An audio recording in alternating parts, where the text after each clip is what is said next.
Welcome to the Commentary Magazine Daily Podcast. Today is Thursday, January 22nd, 2026. I'm John Podhoretz, the editor of Commentary Magazine. With me, as always, executive editor Abe Greenwald. Hi, Abe. Hi, John. Social commentary columnist Christine Rosen. Hi, Christine. Hi, John. Senior editor Seth Mandel. Hi, Seth. Hi, John. And Washington Free Beacon editor Eliana Johnson. Hi, Eliana. Hi, John. So a lot's not happened. The war over Greenland is over before it began, and apparently we're getting everything we wanted, which we could have had before any of this happened. And so congratulations to everybody on the great victory of not winning anything that wasn't already in our pocket. That was a fun week. Thanks so much for that. A lot of instability and craziness and chaos and pulling everybody's focus away from the things that matter, like what's going on in Iran and what happens next in Venezuela. So that was really, really terrific. And we have a board of peace, which the Nobel, the Greenland thing tied up in the Nobel, not getting the Nobel Peace Prize. I'm just wondering how he's going to react upon not being nominated for an Academy Award this morning. What are the demands going to be to make up for that one? That is a very, very good point. I was, in fact, just before we broadcast, watching the Oscar nominations, and I was listening. I was listening for his name, and of course next year the documentary about Melania being made by disgraced director Brett Ratner, which opens this weekend, will be eligible for a documentary Oscar, and I'm sure it's a shoo-in, absolute shoo-in. The big stories are that apparently it's sold fewer tickets on Fandango than anything since the Oogie Loves, anyway. All right, to get off the Narishkeit and move on to serious things like the Board of Peace, which is in diplomatic and international terms some version of the Island of Misfit Toys from Rudolph the Red-Nosed Reindeer, we can talk about an interesting thing as opposed to just a Trump thing, though it involves Trump. Rahm Emanuel, who I don't think has a prayer of actually being the Democratic presidential nominee in 2028, has decided, and he may not think he has a prayer either, has decided that he is going to run an issue campaign in which he is going to touch third rails and talk about things that other people won't talk about and see if he can surface for public discussion controversial topics that everybody else is going to stay away from. And yesterday at the Center for American Progress, he made a very interesting speech in which he proposed that there be a constitutional amendment with a mandated retirement age of 75 years for federal officials up to including the president and all federal judges.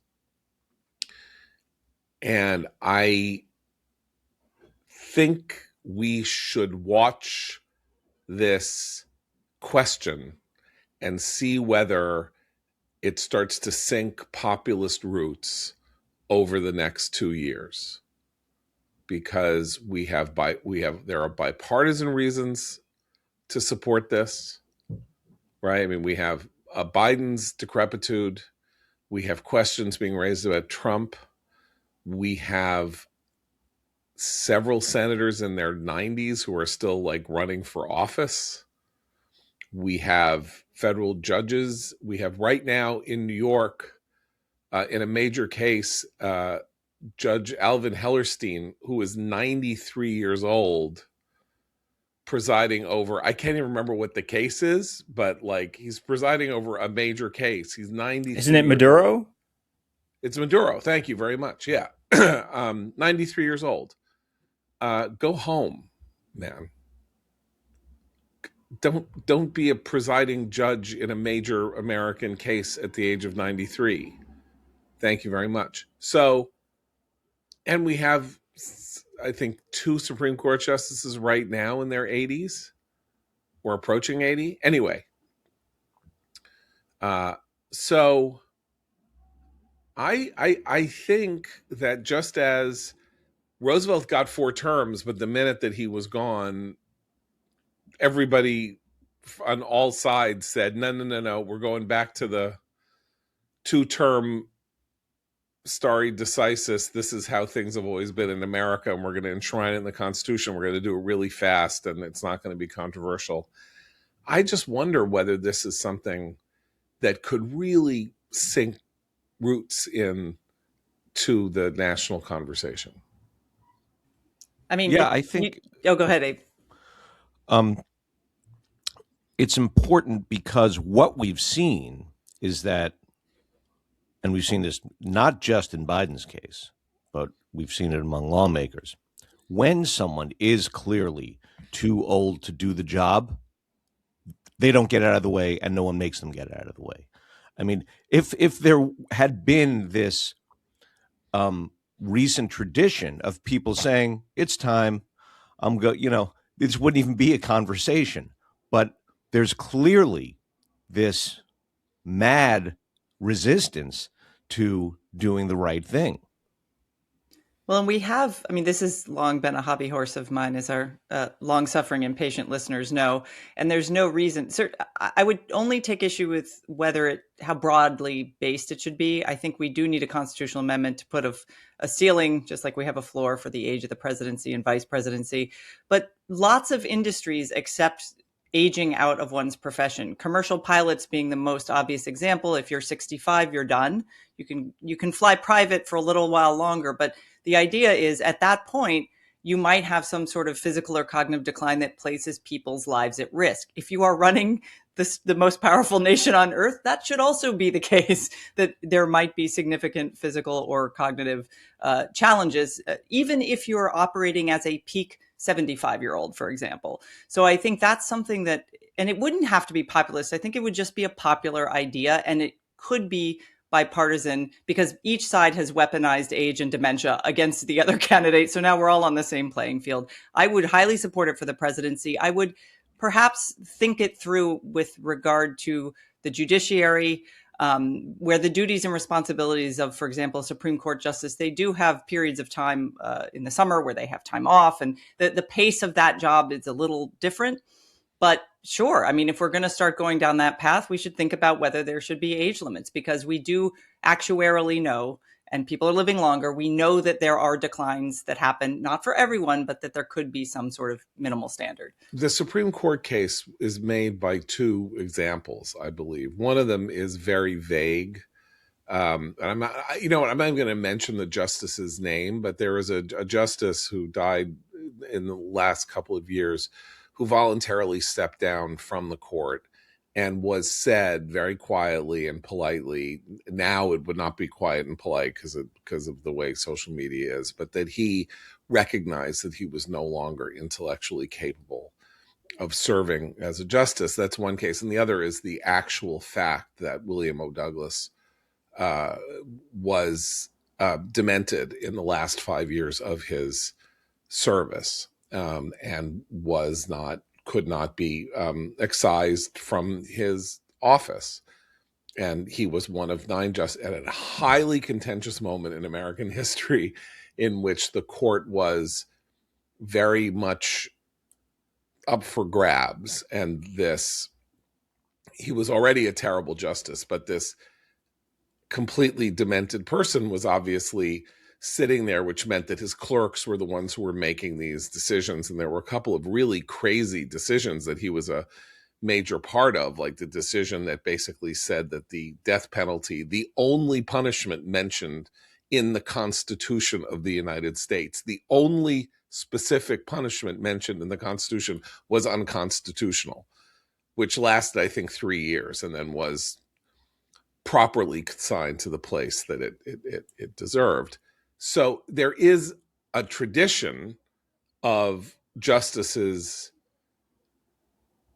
going demented and staying in their place.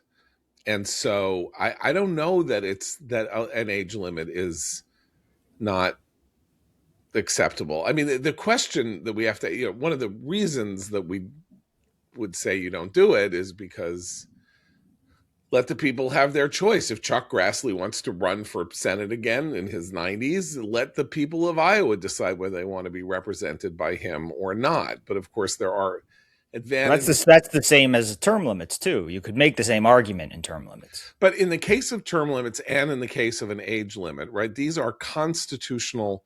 These would require constitutional amendments. And the constitutional amendment process is a very interesting one, because even if you fail, if you decide you want to go down the route of trying to pursue a constitutional amendment, meaning you need 38 states or something like that, to state legislatures to approve of the measure before it goes, isn't that right? It's 38 states and then the Senate and House. I can't remember what the specific, but, and these things have no term limits on them either, because of course the last constitutional amendment is something that was first proposed in like 1804. It's the weird pay raise one, or there's someone that is actually was bouncing around for like 200 years and then finally got a 38 state legislature to vote for it, so it became a constitutional amendment. But you need 2/3 of the states to ratify. You need 2/3 of the states, so that's 67. What is that? Don't ask me to do math. Okay, anyway. That is not, that's way above my pay grade. I think, okay, so centrally though, what you can do with an issue like this is take it state by state and bring it up state by state. And when I say populist, what I mean by that is it will have a following, and it is something that can be discussed nationally, that doesn't have to be organized, focused, and directed entirely on the distance between 1600 Pennsylvania Avenue and the Capitol building. Can I just add 2/3 to propose, 3/4 to ratify? Right. Okay. Thank you. So, okay. So, I mean, all right. So I think this is the kind of thing where you could have like a serious policy discussion about this that goes outside of the normal Fox News, MSNBC channels. It's like, it's almost I mean, it is close to being nonpartisan. It's not like there aren't 80-year-old Democratic politicians all over the country and 80-year-old Republican politicians and judges who are too old everywhere. Yeah, we just had Dianne Feinstein be told by a reporter that she had announced her retirement, and she contradicted the reporter, saying that she had heard no such thing. And in fact, she had announced, her office had announced. So yeah, both sides have reason to want in. Unless there is a populist hero on one side or the other who's 75 or so. Well, if you can name one, that's what I'm saying. Think about it right now. I don't know that you can name a single person. Well, there's Bernie. That would be the case. Bernie? His name is Bernie. Yeah. Yeah. Okay, but you think that he's of sufficient importance? Not now. The entirety of the National Democratic Party, that saying, well, then we'd lose Bernie Sanders would be enough to make people not want to have the conversation? Not right at this moment, I think. Yeah. You do think that, or you no. I think not at this moment. Okay. I was trying to go back and think through what politicians who do not succeed in getting their party's nominations, or either at whatever level, nonetheless manage to inject issues into the mainstream that have a revolutionary effect.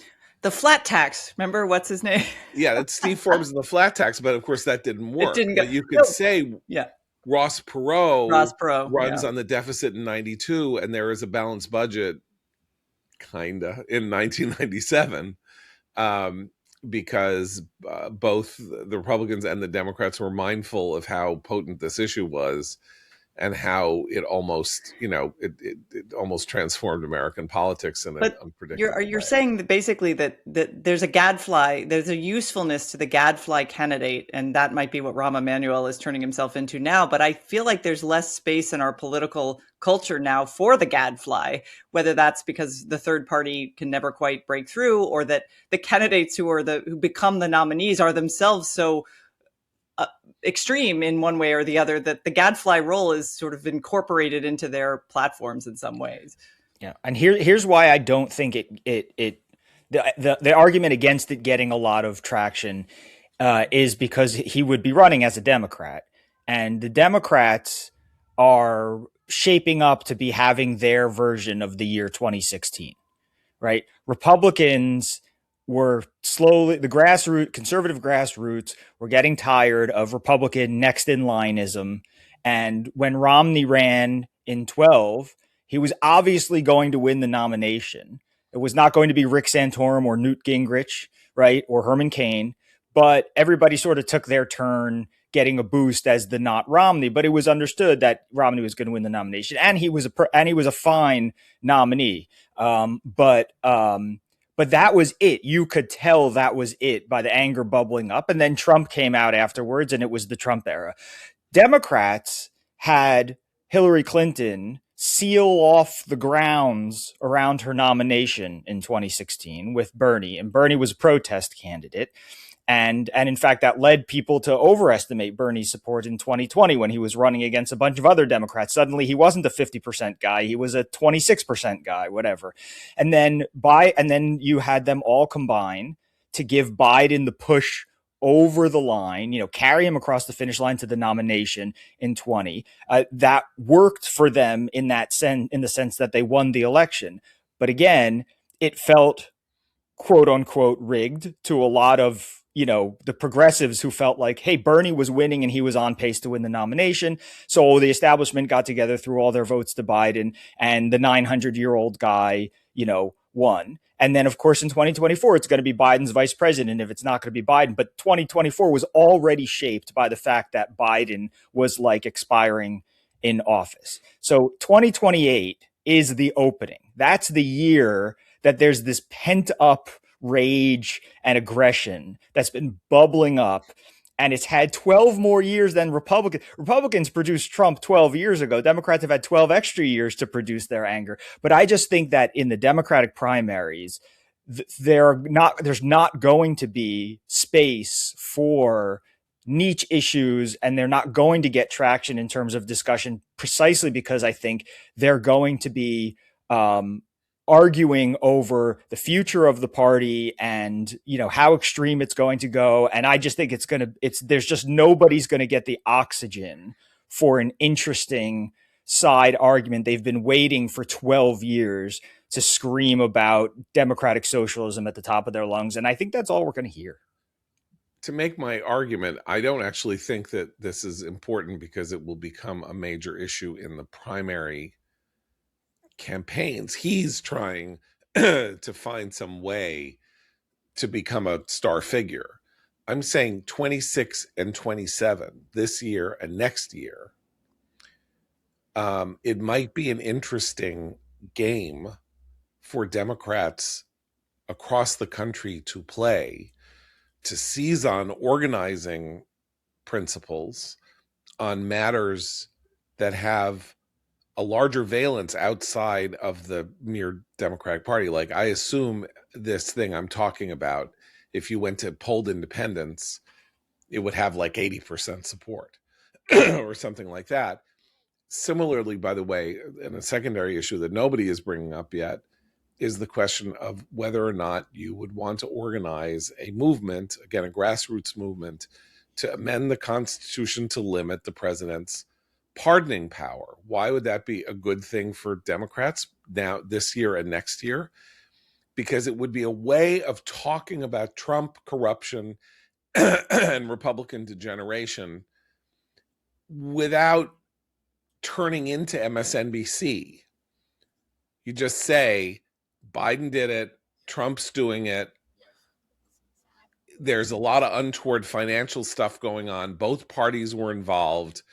We need to, here's the constitutional language, the president, any pardon that the president wishes to do, needs a board of, there'll be a pardoning board that will propose a list, and that's the only way that he can, off that list is the only way that he can pardon anybody. Negative polarization has made it impossible for Democrats to acknowledge that Joe Biden abuse the pardon power. I have had this literal debate discussion with very partisan Democratic friends, wonderful people who nevertheless shake their head and say, well, I mean, of course he had to pardon his son, and he had to do those preemptive pardons because look at how crazy Trump is. And if you bring up the massive number of criminal pardons he did towards the end to flood the zone before, to distract everyone from the Hunter Biden pardon, they say, I don't remember that being so extreme. I think it would be a really heavy lift in the same way that it is if you have an entrenched MAGA partisan and you talk about the January 6th pardons as being well beyond the scope of what most Americans would want to see the president pardoning in terms of behavior. Again, a mass pardon. They have a difficulty doing that too. So I think that polarization might make it difficult for Democrats to make the argument that I think is completely reasonable. It would have to be done by moderates and independents. And where do their voices get heard these days in our political culture? Well, this brings up another point, which I think is interesting. I wonder what limiting the pardon power would do to the bipartisan lawfare brinksmanship. Because now it's like everyone can get their buddies out, you can get them out in advance, you can get. So would that mean you're going to say, "Whoa, we got to lower the heat here. We got to stop going after everyone because when they get our side, when they throw us in jail, it's going to be bad. No one will be able to get you out." Or are they going to say, "Oh, this is good because now when we go after whomever, they're going to stay in jail"? Okay, just to close the circle on this, I'm proposing this not as a major party initiative on either party's part. I'm saying that there is a way in which, for the benefit of either party, a national grassroots movement to do one or the other of these things, an age limit for politicians or a limiting of the pardon power, has the possibility of seizing the public consciousness because Washington still appears to be horribly dysfunctional. Both parties are incredibly unpopular. And in the new New York Times poll that is out this morning, I'm very struck by the fact that I think maybe for the first time, the number of independents, they break down the poll in the crosstabs between Democrats, Republicans, and independents. The independent number is significantly larger than either the Democrat or the Republican number in a way that I don't think I've seen before. There are like 580 independents in the poll, and there are fewer than 500 and maybe 400 and something among the Democrats and the Republicans each. And what that says to me is, and Gallup showed this a couple weeks ago, and there are other things, the number of people who wish to dissociate themselves from connection to their party, that is their obvious ideological home, is growing and is larger than it has ever been. And there are political things that should result from this because somebody is going to have to win those voters, and they are increasingly dissatisfied with both party choices. And so I'm saying, if you're somebody like Emanuel trying to break through, or a Republican gadfly, I don't even know who that would be, trying to break through, talking about something that isn't Trump, Trump, Trump, Trump, Trump, but is our system broke down. Here's why. Our politicians are too old and they're out of touch, and they are starting to use powers that they should not be using to futz around with the rest of us. The independent thing is also very interesting because I think it's also a reflection of the fact that everyone's pretty unsure what it means to be a Democrat right now or a Republican right now.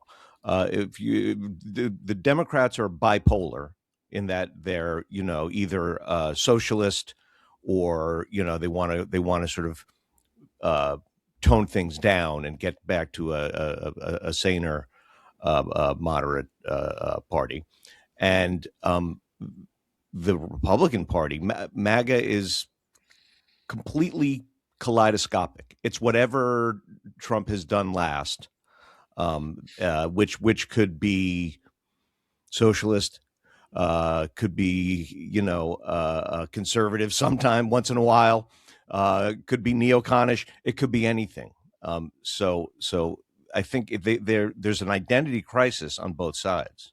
I mean, too old, too corrupt is a pretty great slogan to capture the dissatisfaction on both sides of the aisle right now. And younger voters are registering as independent more often too. So that whole Right. generation is. Well, if I had my druthers, I would. The amendment I'd like to see is,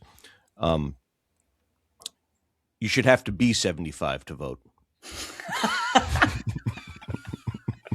Okay. Well, that brings us and to drive full circle. Yeah. And to drive. Well, with self-driving cars coming in, That's that right. would be fine, It's true. I guess. Eliana, the dissatisfaction of the American people is general, but then you get to specifics, and politics remains driven by what the most passionate people on any given issue really want to think. And so if you're a politician, you're like, yeah, sure, everybody hates, the Democrat, everybody hates me. But, where I am, if I talk about X, that's what they want to hear. And that's what I'm going with. And Seth is proposing that 2028 will be the, the kind of ideological pent up explosion that the party has been, the Democratic Party has been denied for, I don't know, you could say really since 2012 or something like that. All I can think of is that the harnessing of that is AOC, but are there others that we can think about, or are we in a situation where we're being stupid because in 2006, or I'm being stupid, excuse me, you're not all being stupid. In 2006, nobody saw Obama coming. In 2014, nobody saw Trump coming. We're standing here saying, oh, Rahm Emanuel is this and AOC is that. And, Wes Moore, Gavin Newsom is in Davos getting into picking fights with Trump, and that the truth is that the likelihood based on the last couple of elections is somebody we've never heard of could end up being the Democratic nominee 2.5 years from now. There's no question that that's true, but it's also no question that at least some of the ideologues are going to run, and some of the non-ideologues are going to run. So we're at least going to get the argument, right?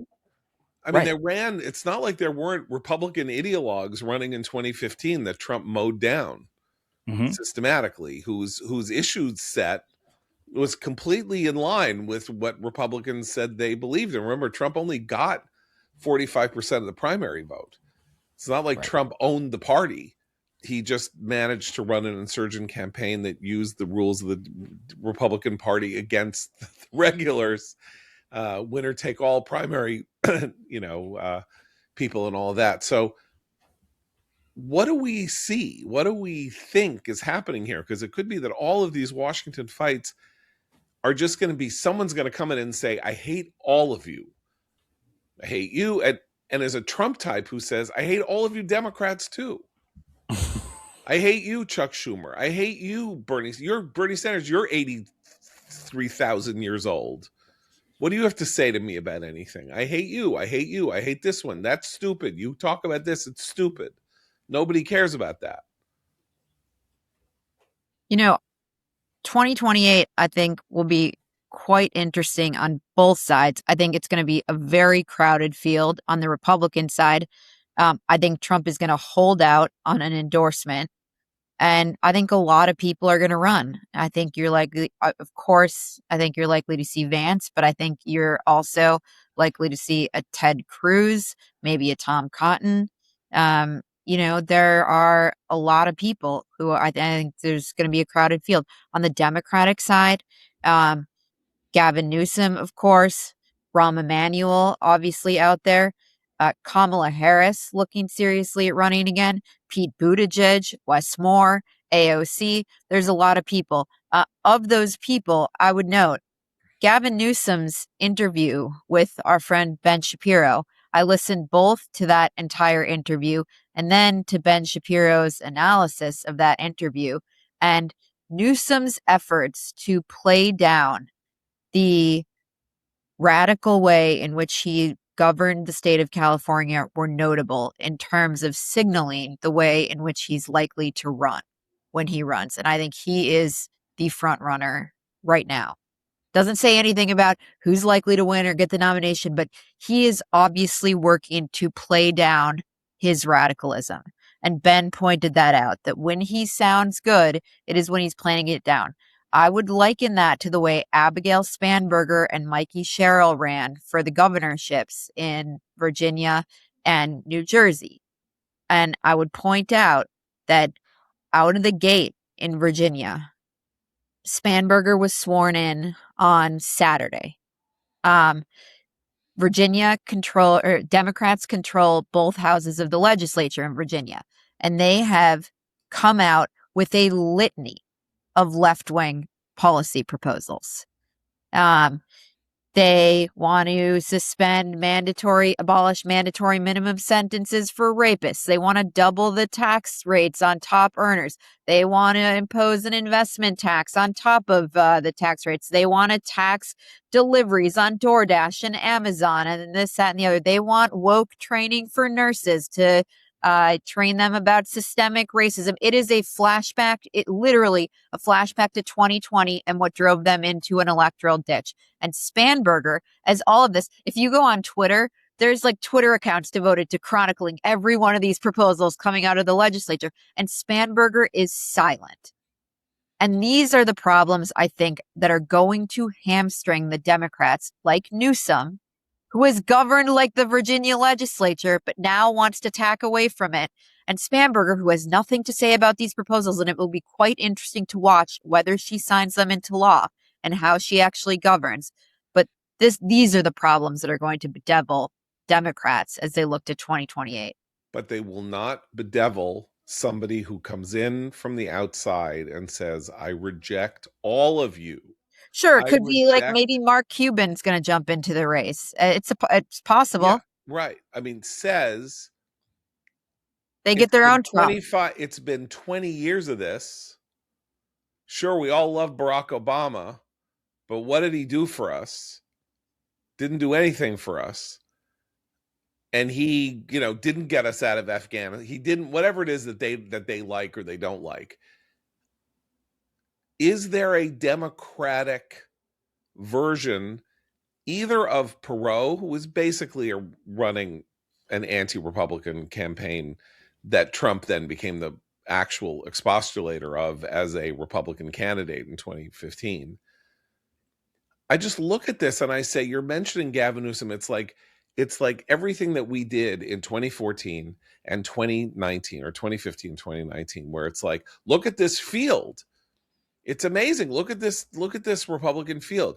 You've got senators from Texas and Florida, young, dynamic leaders from there. You've got the former governor of New Jersey. You've got the former governor of Florida from a political dynasty was wildly popular. You've got Schmetti and this one and that one, the other one, Ben Carson. And you're like, well, I mean, this is a harvest of riches. And then Trump comes in from the side and mows them all down. But John, here's my question. I don't think this is a strong Democratic field. I think it's a big Democratic field. Right. I think many of these people are actually quite overrated. And Governor Wes Moore of Maryland is a good example of that. He's somebody who, from afar, in the movie Clueless, they called it a Monet. The character Amber in Clueless says she's a Monet. From far away, it looks okay, but up close, it's a big old mess. And I think a lot of these candidates are Monets. But Jay, here's my question, John. When Trump came in, he didn't just say, I hate you, I hate you, I hate you. He said that, but he also had these issues, immigration, foreign wars. Entitlements. What's that? Entitlements and the forgotten man. Entitlements, right? Yeah. And so, right. what would the Democratic version of these under the radar or seemingly the sort of quiet Democratic majority issues? What would the Democratic Trump surface to his advantage in that way? Yeah, Trump said to Paul Ryan and Mitch McConnell, essentially, you haven't understood your base. You people who were campaigning on immigration reform and entitlement reform have gotten your voters all wrong. Mm-hmm. You thought they wanted immigration reform. You thought they wanted fiscal restraint. No, you don't understand them. That's not what they want, and I'm going to offer them what they want. I think Abe poses a really good question. So I think there's a substantive and But there's one other difference about Trump, which is that he was like the most famous guy on the planet before he ran. So it's very hard to discount, as I always joke, like once you've had your own Sesame Street Muppet, you're in like the stratosphere of fame that few people know. So he didn't sort of come out of nowhere in the same in that way. He toyed with running for president in 2000. He dipped his toes in and out. He was super famous. So I don't think the Democrats have anybody like that. Like who would that be? LeBron James, right? I mean, I don't know who. We honestly and genuinely don't know. Yeah, it could be LeBron James. I mean, that's what I'm saying. Could it be LeBron James? Could it be The Rock? Could it be Oprah again? I mean, I don't know. I have no clue. My point is that when we look, by the way, there are procedural and actual, there's issues and procedures. Trump took very remarkable advantage of the fact that the Republican Party made an insurgent candidacy possible in a way that the Democratic Party resists because of the winner-take-all rules of the primary system. And the Democratic Party functions way differently and has a lot of delegates that come from interest groups, and they all have to be gender and race balanced, and there's the floor of those conventions is a very different place from the floor of a Republican convention in the winner take all years. So as it happens, it was a uniquely prescient thing for Trump to think I can run and maybe I can win, even though I don't think it was sort of idiot sovereignty of some sort to let him think that he could win. In this case, you'd have a much different thing. But what you're asking me is, what do they say? They say, you're all old and corrupt, all of you. And I don't care whether you're a Democrat, and I don't care whether you're a Republican. You're 2,000 years old. You have no idea what it's like to be 30 years old, unstable employment, a future that is unclear, all these new things coming that nobody understands, AI, this, that, the other thing, and you're all taking money from these massive corporations and these massive, data center builders and all of that, and you have no interest in figuring out how to make sure that my life equals or is better than my parents. Now, that's a young person's thing to run on, not an old person's thing to, but we've already seen, and at least in New York, that if there was one thing that was clear in the Mamdani versus Cuomo race, it was that Cuomo, who isn't even that old, like is 66 years old, looked like he was a billion years old, and Mamdani looked like he had just,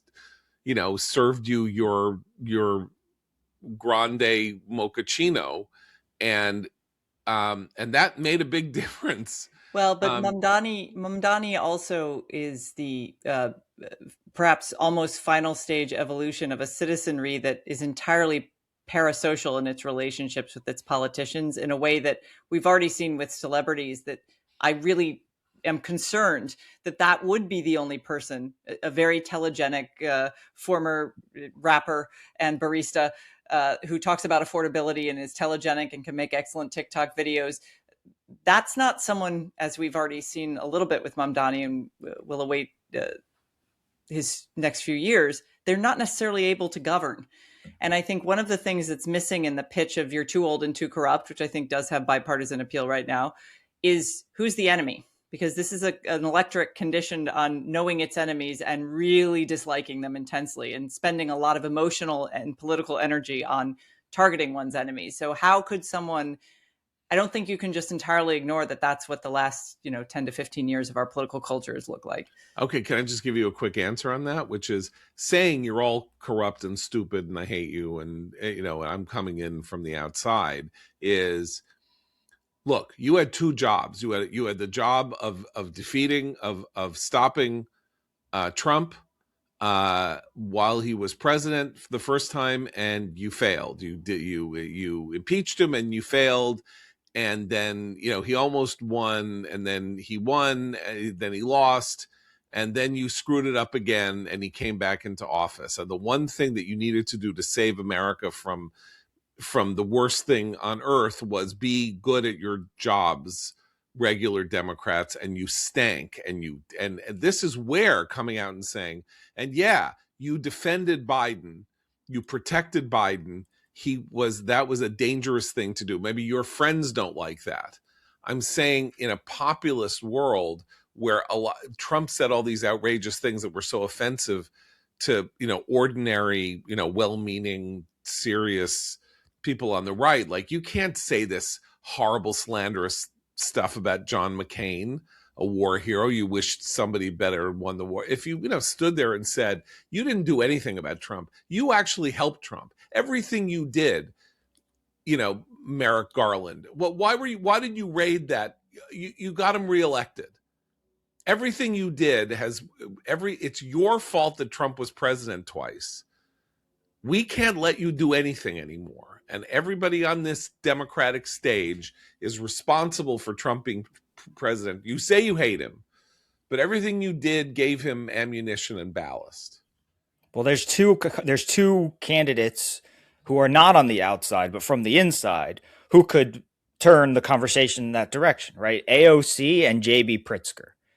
Pritzker is in a unique position because he is so rich that he is the biggest socialist.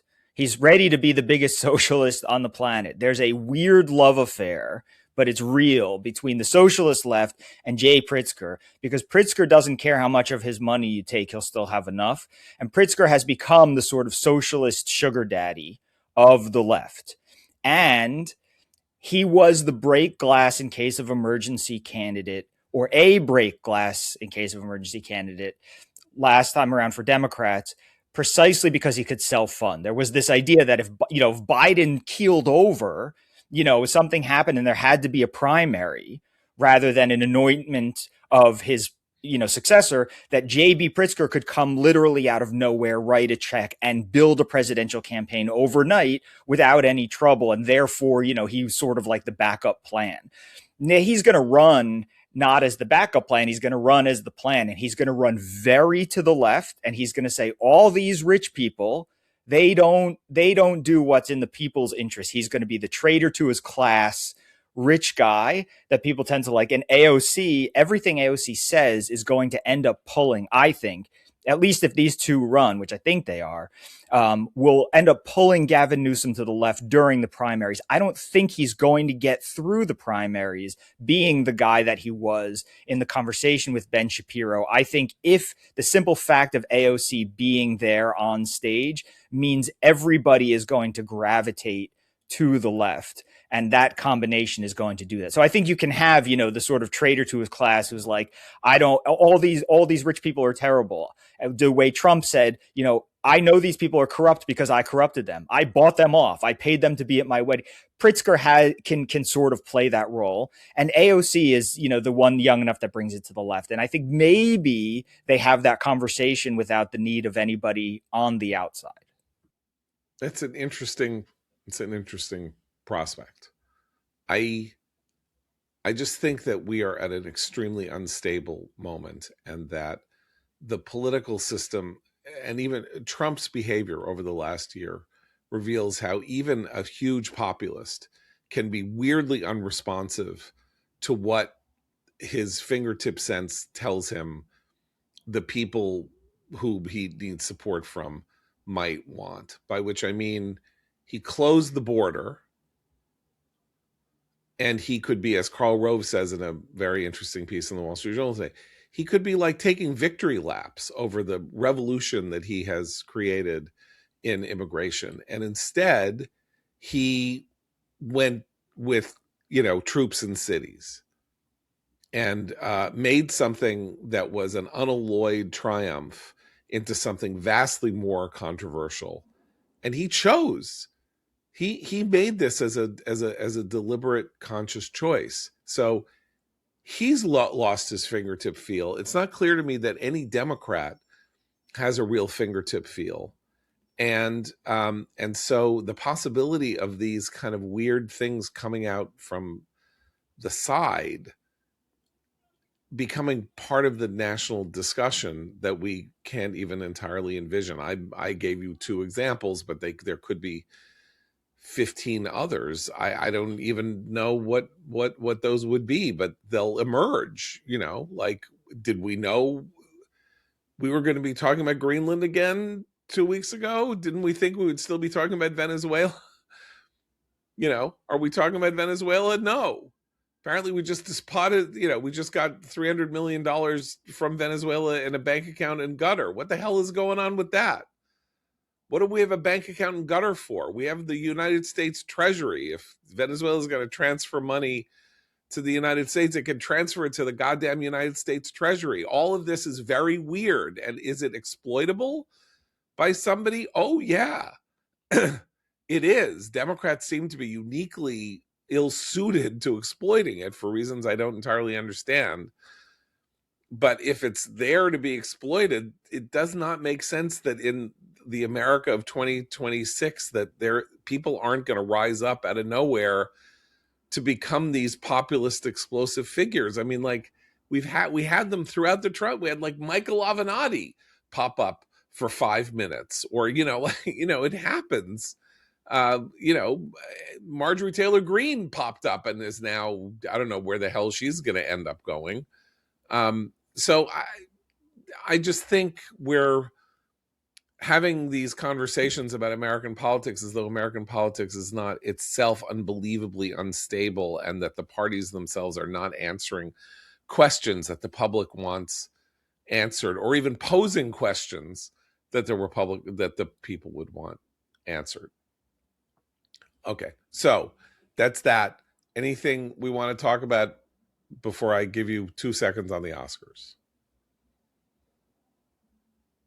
No? Nothing? I keep getting emails from people saying I talk too much, but then there's these Pinter-like pauses. I stop talking, and then you guys don't say, and then but the Oscars is a good digression from the norm. It's also, we're all interested to hear what John, movies are playing today. My 2 other ideas for today were we could do 3 minutes on the 20,000 word New Yorker expose on Barry Weiss. Yeah. Which my 90-second hot take was I learned nothing new from a piece by Claire Malone in the New Yorker on Barry Weiss.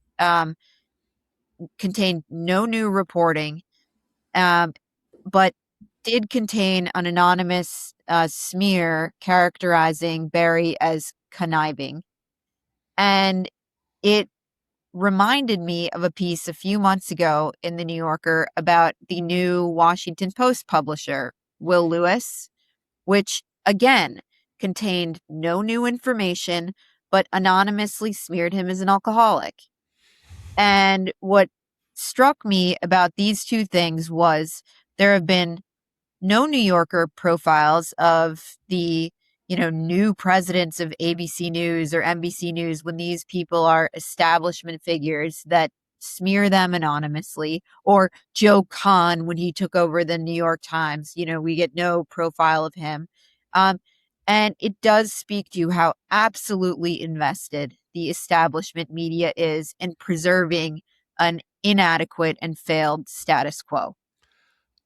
This is such a great point, because the funny part is that it is the view inside CBS News of Barry, right? Aside from the establishment media view of Barry in this Claire Malone profile. And what do we know about CBS News? It's terrible. CBS News is a collapsed organization that could have 3 times the size of the audience that it has, but it doesn't. And why doesn't it? Because it stinks and nobody wants to watch it. And somebody came in and took over CBS and said, I'm going to think outside the box and hire somebody very outre in this world, not from the world, because we've tried that before, but from entirely outside. And yeah, ideologically divergent, whatever. But clearly what we're doing now isn't working. We have the lowest rated newscast. We have the lowest rated morning show. We have the lowest rated everything. We don't even have a cable channel. We have no presence in digital. We got nothing. Let's give this a shot. We'll give it a shot and we'll see what happens.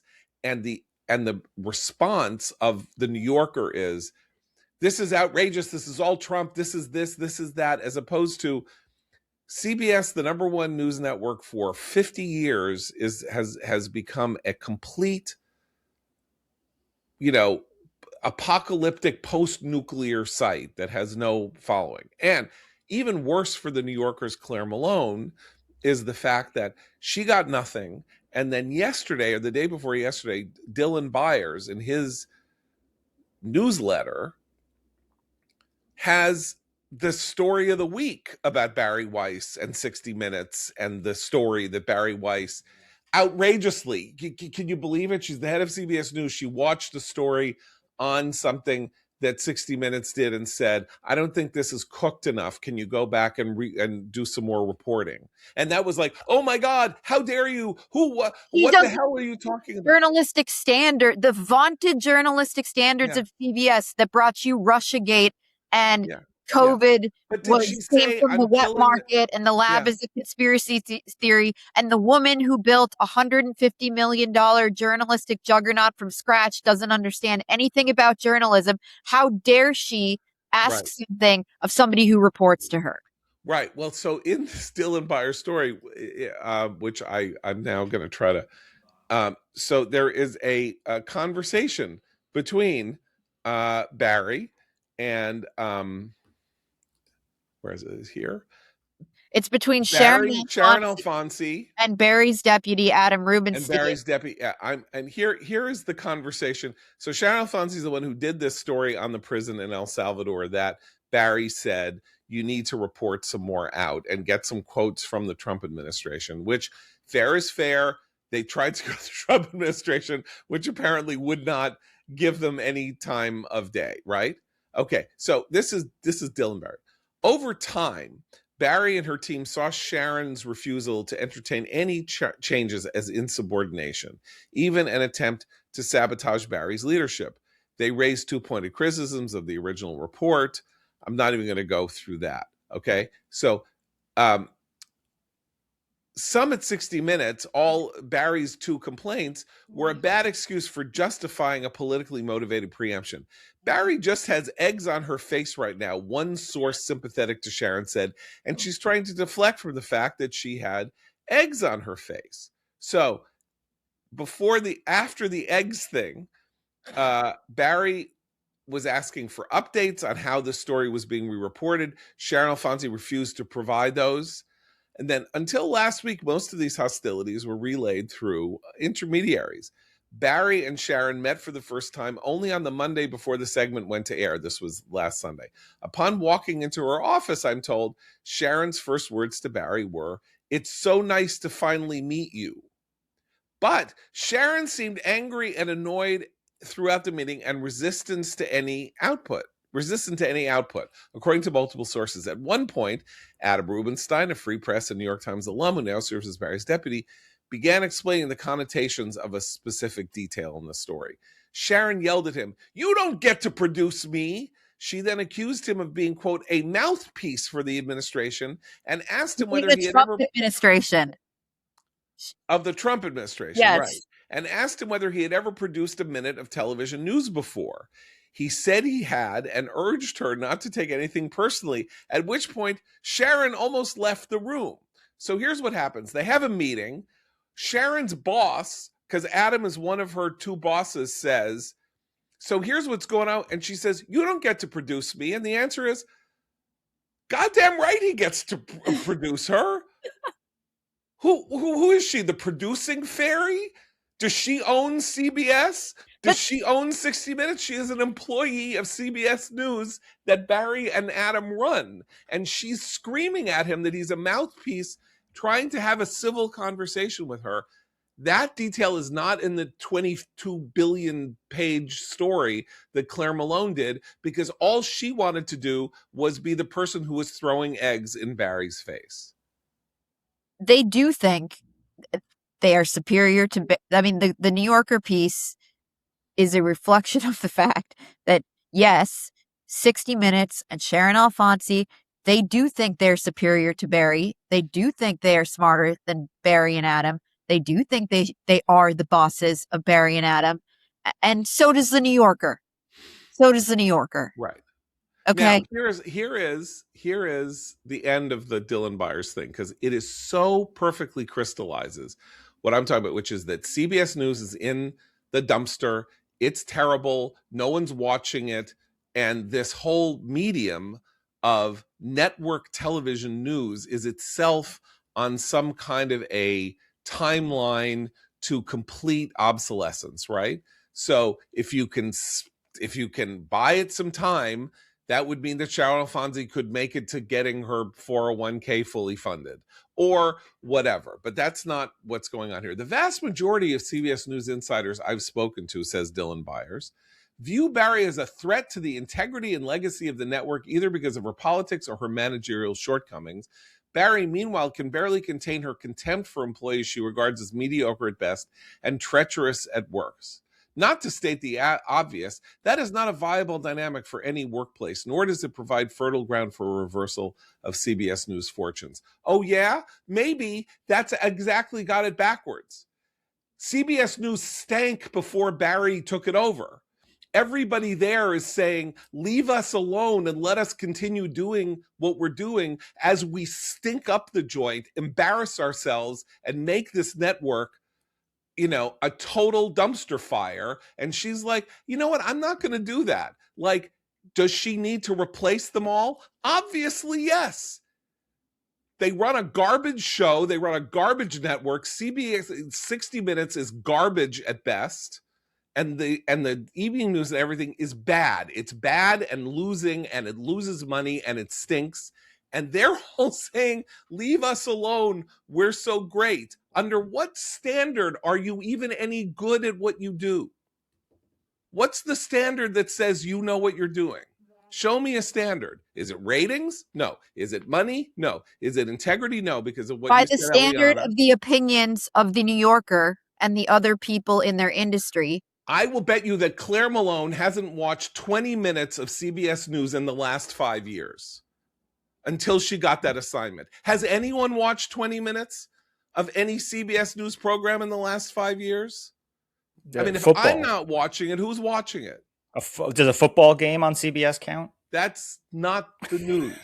That's the only thing that is keeping the networks going anyway, is football. Of which, as you may have seen this stat, something like 89 of the top 100 television shows of the last year were football games.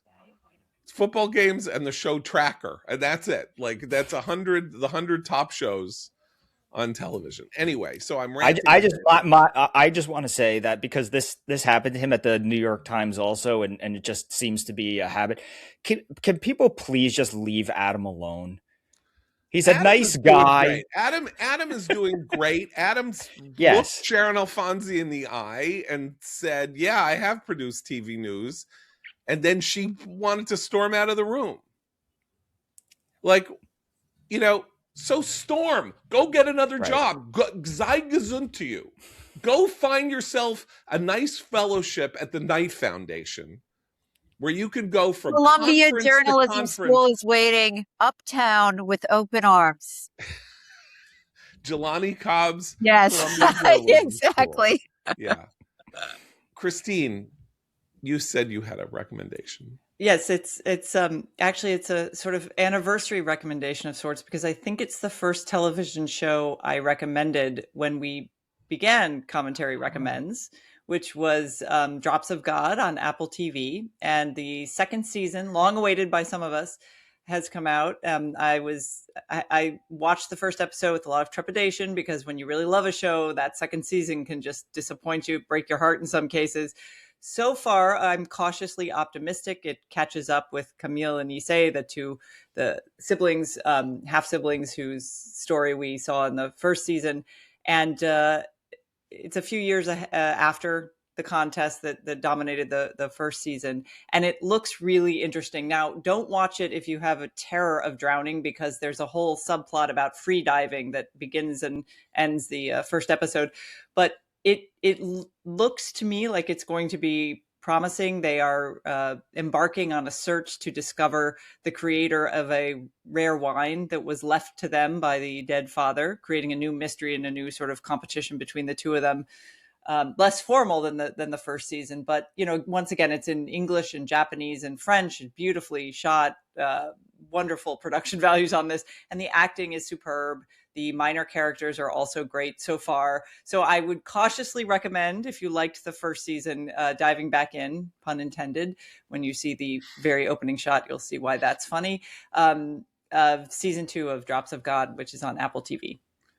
You really should see season 1. Regardless, yes. it's if great you haven't to get seen this that yet, please go again, watch that first. I watched it wonderful because of you, and it is one of the craziest one of the craziest plots you'll ever see, because it's a French woman and a Japanese guy, and they are set up in competition to show how much they know about wine, and the winner gets $200 million in the world's greatest wine collection. Yes. And it's winner take all. And it shows, and it turns out that they're weird, crazy family dynamics and a lot of melodrama, and half of it's set in Provence or something like that, and half of it's set in Tokyo. And it is fantastic to look at. And as one of these like puzzle box shows that has, every week there's a new challenge. You have to show that you can sense what berry was in this wine 250 years earlier, and where it's what 3-hectare square of France that berry was grown in, or something like that. It's just a pretty amazing show. So I'm excited for season 2, and I want to disrecommend A Night of the Seven Kingdoms, the new Game of Thrones show, because I watched the first episode on Sunday night, and I have rarely seen anything as boring as Night of the Seven Kingdoms, which is like, hey, how about if you take Game of Thrones and you take out the dragons and the political rivalries and the connivances, and you show a guy walking around in an empty field, and he goes to the bathroom on camera. Literally, there is a shot of a guy going to the bathroom on camera that I did not need to see, and neither do you, so do not watch Night of the Seven Kingdoms on HBO. We'll be back tomorrow. For Eliana, Seth, Christine, and Abe, I'm John Podwords. Keep the candle burning.